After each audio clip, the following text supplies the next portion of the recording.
Hi, my name is Solani and welcome back to my channel. Today I would like to talk about how to start learning a new foreign language.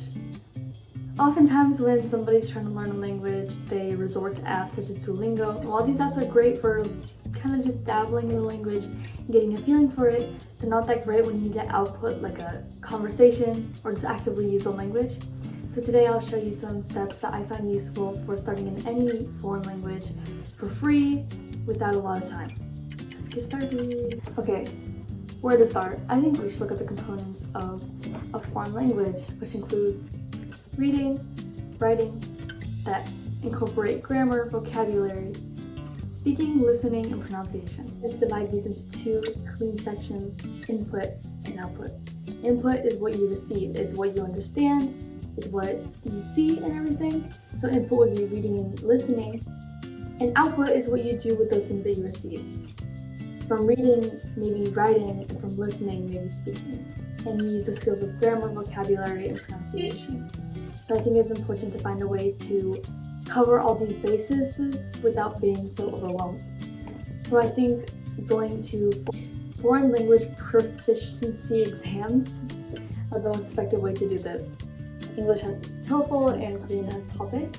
To search this up, just search up, for example, I'd start learning Japanese, I would search up foreign language exam Japanese or Japanese proficiency exam. Next thing to do once you find those exams is to learn the levels. For example, Chinese has HSK, and from HSK they have HSK1, HSK2, HSK3, HSK4, and so on. However, Japanese starts JLPT N5 as a beginner, N4 as a novice, N3, and then N2, and then N1 being really advanced. So they go backwards. But once you have those levels, the reason why they're important is because then you can find resources based on what you need to learn. I'm going to use some examples from Japanese with the JLPT test. For JLPT N5, I can find many different grammar lists and different vocab lists, and then once you get those grammar vocab, you can simply enter them into YouTube. You can get plenty of kind of free lectures if you really want to. Honestly, I have tried a lot of different ways to learn grammar and vocabulary. The lectures aren't my favorite, but I think I should just include that because many people have different ways of learning languages. In Japanese, I really like the 3-minute bite-sized grammar videos that they have, and depending on what language you choose is the resources they provide. So I think going based off that is really helpful.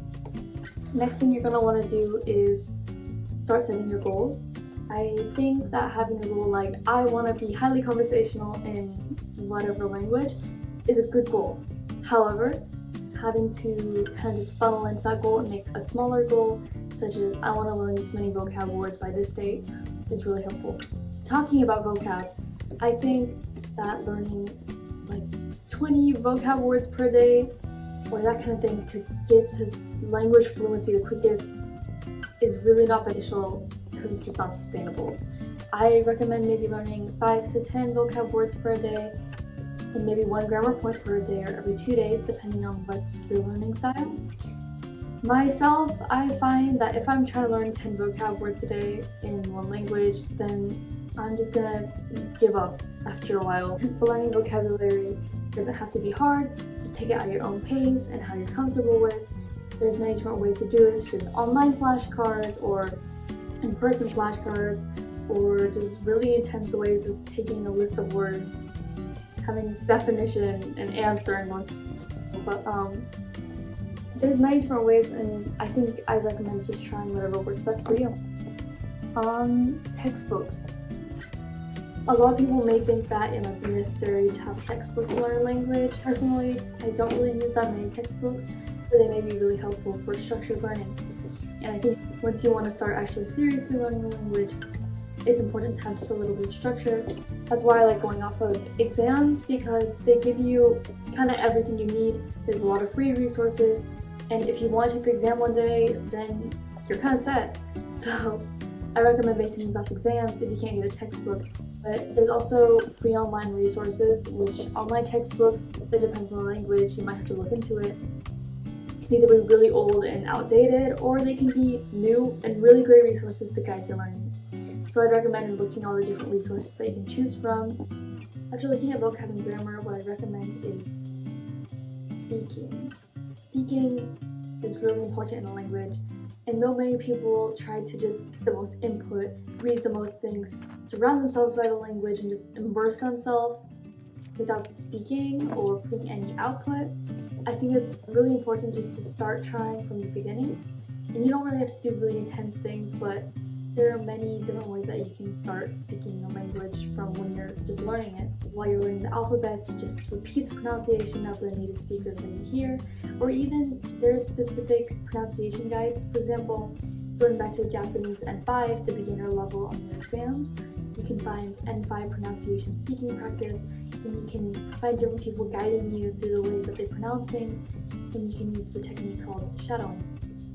Shadowing is just where you hear a native speaker say something and you say it back. It's kind of the way a baby starts pronouncing things, but it's really effective for getting the little nuances of different vowels without having to overcomplicate things. It's something that you might gradually pick up, but I think it's very important just to start speaking whatever you can, or start writing. Writing is really important as well. For example, if you have an alphabet and you have no idea how to do any grammar or vocab because the alphabet's the first thing you learned, that's completely fine. You can take your friends' names or names of things you know, just any words in your native language, and just start spelling them out with this new alphabet that you learned. Or, for example, if you're learning Spanish and this isn't an alphabet that you learned, you can start using shadowing practices a little bit more early on.